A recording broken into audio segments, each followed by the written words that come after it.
Welcome to Braevens, the podcast where we make sales not just a job but a thrilling adventure. I'm David Pereira, your guide and host on this journey through the dynamic world of sales. So grab your headphones and a cup of coffee because we're about to embark on a journey packed with insights, laughs and maybe even a few surprises along the way. This is Braevens, where sales meets excitement.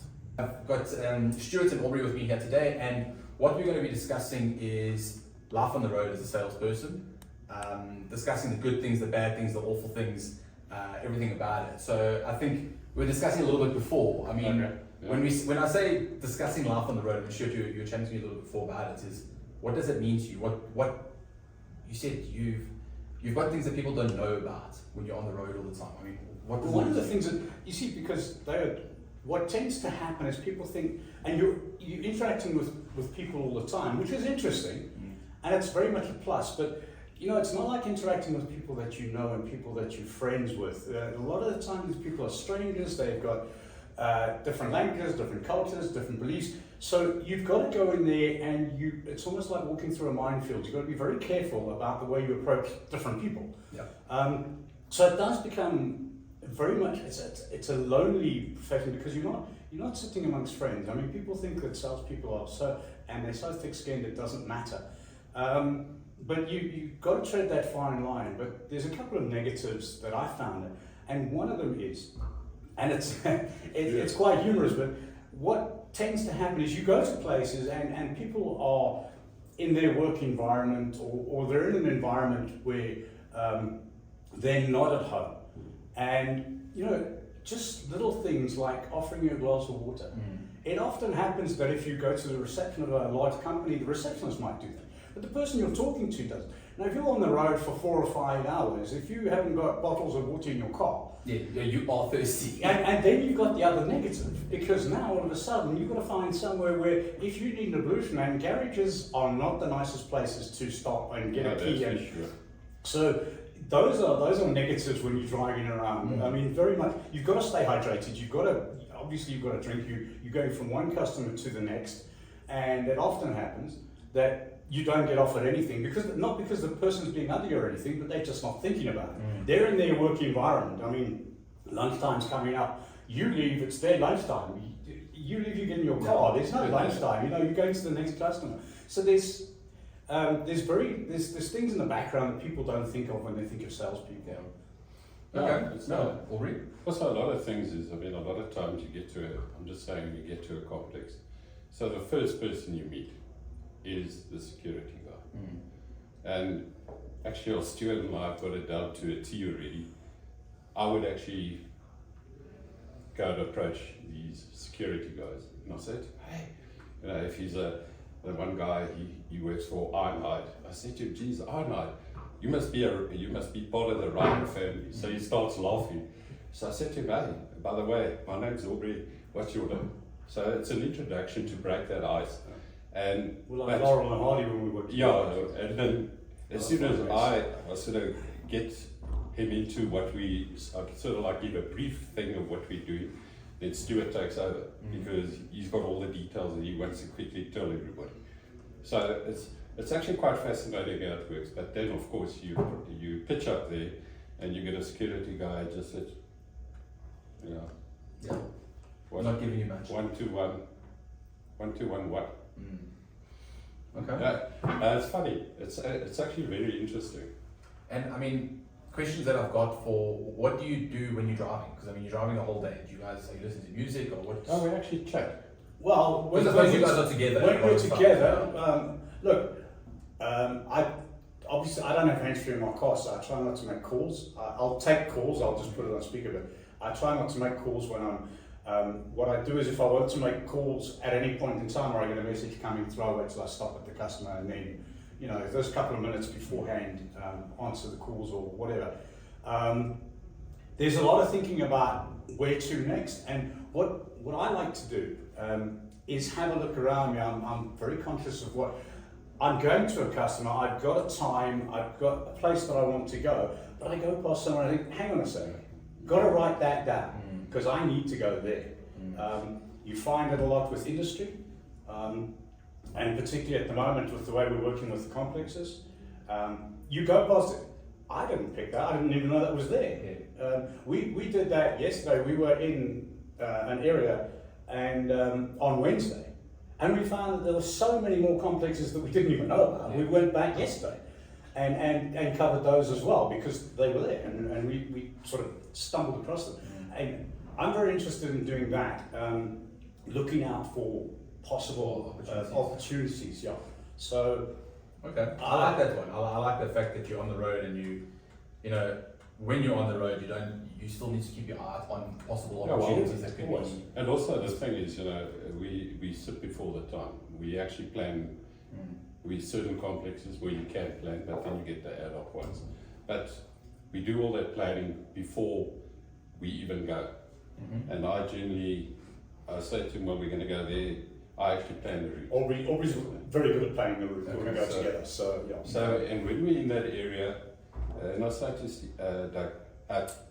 Stu, okay, next is this. So we go on, we go to the next one, and so we carry on. And he does the writing as well. So it's actually quite interesting. Sometimes so you guys have a bit of a dynamic going on there. Yeah.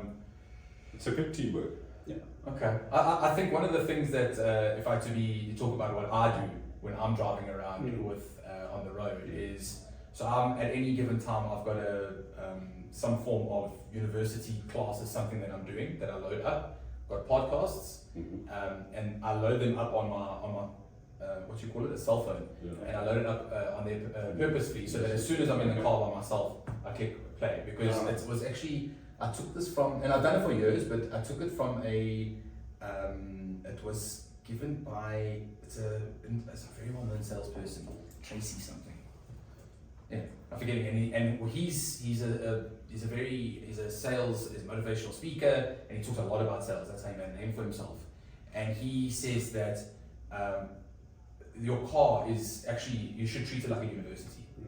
Because you spend so much time there, if you had to actually think about the amount of time you're spending over there, how do you leverage that time to actually learn something? I listen to the talk shows. I try and listen to the talk shows so that I'm up to date with current affairs, because it's very important. Current affairs and sport and things like that, when you go to customers, you've got to have an overall, a very good general knowledge. And I try to listen to as much sort of the 702 and the likes, so that I'm up to date with the state of the nation, for example, after last night. And because you never know when that's 10 minutes and I'm like this, yeah. But you never know when it's going to come up in a Well, conversation. actually, sorry, I had a good laugh when I heard that, when they were talking about the load shedding, and he was saying, yeah, no, we've got everything, and sure. And I said, okay, you told us that about 2 years ago. Yeah. You know, yeah, and I agree. It's like what he says. A lot of times you hear things and then you actually go and Google it. If you've heard something specific, and I would Google it and go have a look. But one of the things that I found, and it's not so much on the road, it's when you get to the customers, in the industrial environment, and even with when you're invited into people's places for the complexes like we were yesterday. But paying attention to what, if you have a look at a lot of companies, for example, that sell certain items, will give the engineer a coffee mug. Or he's got a calendar on the wall. You get an indication of who he's buying from. You look at the photo. He's got a wife and family. He's got two kids. He's got a photo on his desk. And you look at that. You look at the signed Blue Bull jersey on the wall. You know who he supports. So you can avoid the pitfalls, and you can talk to him about. And very much this morning you mentioned in an earlier meeting about stroking ego. And you can look at his interest or her interest. I'm just saying his. And gauge the minefield. You can see the pitfalls, and you can go and talk to something that interests him or her, whoever you're talking to. So being aware of what's happening in the environment when you get to the actual customer is very important. I think it's one of the skills that every salesperson should have.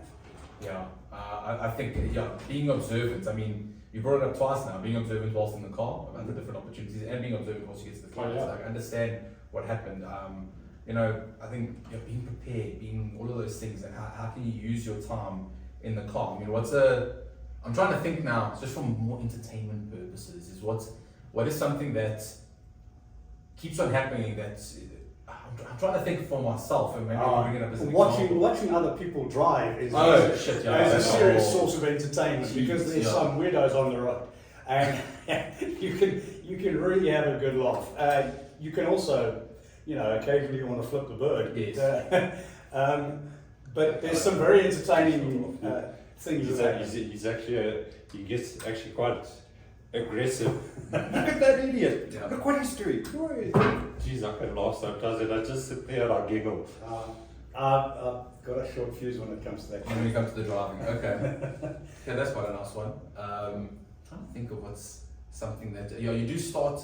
I think the one thing that I've seen when being on the road, especially in South Africa, is seeing the landscape of different areas. And I mean, especially when I was in Cape Town, I mean, the biggest difference I saw over there was the quality of the roads. Like, there are no assholes over there. You come back to Joburg, and it's just. But especially the secondary roads, it's a yes. nightmare. So when you're travelling around sort of the suburban Joburg and Pretoria, not too much of an issue. But when you have the opportunity to go out of town, the scenery is great. But as you say, the roads on the road. the roads are almost non-existent in some places. I mean, you go out towards Steelport and areas like that, those roads are terrible. But the scenery is nice. Yeah, and I think one of the other things, I mean, they'll bring up with being on the road is that it's very easy for you mentioned it a bit earlier, very easy for your diet to go to complete crap. Oh yeah. Because you end up living off the petrol station, you end up living off those type of things. I mean, I know when I was, not so much now, I've gotten a lot better now, but when I was younger and I had my construction company, I was on the road most of the time going to my different sites, and yes, my It's diet pies and cokes. it's pies, it's cokes, it's chocolates, it's just crap. A lot of the service stations actually have got a lot better. They've got these shops, and you can more fresh. Yeah, you can buy a fresh sandwich or something. It's better than a pie. But as you say, particularly a while back, it was pies and cokes were basically the only safe things you could get. Yeah, and it's not a good pie. No. Not the best pies in the world. We're McDonald's drive-through. Yeah, no, that's what ends up happening. You just end up eating fast food, you end up eating junk. So I think it is something for, I mean, the advice that I'd probably give for anyone that's going to get into sales or getting to be on the road a lot is try to think about your diet. The diet does affect mood, it does affect a whole lot of things. Try to think about it and plan so that when you're going on the road, it's like, cool, I've made myself a sandwich, I made myself something a bit healthier. The other thing that I would recommend to anybody who wants to do this is the planning part is very important because timing between meetings. You can't rush a meeting. You don't want to. You've got to factor in the travel time, but you've also got to factor in the traffic. Yes. You don't want to get there too early because obviously, particularly in the engineering field, an engineer's got X amount of time. He says 11 o'clock, he's going to meet you at 11 o'clock. You get there 20 to 11, he's not going to see you. Yeah. But you're wasting time. Yes. The problem is you don't want to be late. So a lot of that goes with allocating the time. The initial meeting is normally the problem. When you go for a second meeting, a follow-up meeting, you know what the guy's like. You know, you have the time. If you were there 10 minutes earlier, you'll see you 10 minutes earlier. I mean, you can get to a mine manager or a mine engineer 10 minutes earlier. You probably, chances are good you're still going to see him half an hour late. Oh yeah, because that's happening every time. And that is a very important sort of skill. That planning to give yourself enough time to get there, but not too much time so that you're wasting time. Yeah. You want to get in there literally 5 minutes beforehand and you leave 5 minutes after and you go to the next one and you get there in time. I think to your point over there, I think it's when you're very difficult to do that. Yeah, it is because I think it's when you're meeting with people in Joburg or in the city, and also different areas. Cape Town's a bit different to how Joburg is. I mean, I know this is a very South African conversation. I do apologise, but it's to try and how people value their time. Because if you go into the mines, for example, mines normally have a city and they don't value their time as much.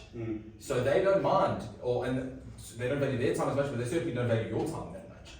So they don't mind if the meeting if they're half an hour late and it takes a while. I mean, I know when I go to Rustenburg, I don't normally plan more than 3, maximum 4, but I've got at least like an hour break in between each, even if it's like down the road. Because it is, the guys just don't arrive on time and they sit there and talk crap and there's no value for their time. So I think understanding that when you're talking to your different clients and when you're scheduling is actually very well. That's what I'm saying. For anyone going into sales, it's something you've got to consider from the get-go. It's like we're chatting to Mike and Ursula yesterday, and I mean, Mike has given us 15 minutes to come and do a presentation to the trustees. So we said to him, okay, we're just waiting for the time that we presume will be 6. But I mean, we've got 15 minutes, so we've got to be there at 10 to make sure we're there at 10 to. That we can start at 6, and hopefully all the trustees are there for the meeting at 6. So our time is very limited. So Yeah. I mean, you're going to drive. Guys, got to be You're high going to drive impact. 70 k's to go to the meeting, and We're going all the way to Edinburgh to go to Yeah, a meeting for for 15 minutes. It's got to be high impact. It's Yeah, you need to be properly prepared. Yeah. Okay, cool. How do we lay out our 15 minutes? Yeah, it's- 5-minute pitch, 10 minutes of Q&A or whatever that might Yeah. be. No, we I'm actually taking Doug. Okay. discuss that. There will be a few questions, but if there's any major questions, I must put it on a. What we have done in advance, and which I find is useful, and knowing that we've only got 15, we sent them a copy of the frequently asked questions. Yes, Yeah. definitely. So we got those out of the way. So 90% of what they wanted, probably That's wanted to already been ask, has asked, already been covered. Yeah, I agree with So, you. and then we said, if there's anything that you feel is going to take a long time, as Aubrey just mentioned, then put it on an email to us and we'll get back to you, rather than wasting your time and our time. Because this is a trustee meeting, they have other issues on the table, financial issues, so they want to kick us out. Yeah. And we said, that's fine. We'll go first. We'll do our 15 minutes and then you can carry on Yeah, with fair the enough, rest the of rest the of the meeting. meeting. So, yeah. Okay, so I mean, how are we doing for time, Cass? 16 minutes. 16 minutes. Okay, so now we've probably bored you enough. So thank you everyone for listening. I think in summary, little tips and tricks from the road, I'd say is, be observant, stay calm because other people don't drive very well. Be prepared for your meeting. Be prepared in how you lay out your route. I think that's quite an important one. Think about your diet. Think about the time that you've got in the car and what you can do productive with that time. So Stay hydrated so you and stay reduce hydrated so you don't go in fatigue. there irritable and be fatigued and fall asleep at Well, the you're wheel. driving as well, so Yeah, that's a big issue. Yeah, if you're overseas it's a bit different. But thank you everyone. Thanks guys for joining me today. And until next Thank time. Thanks guys. Thank you very much.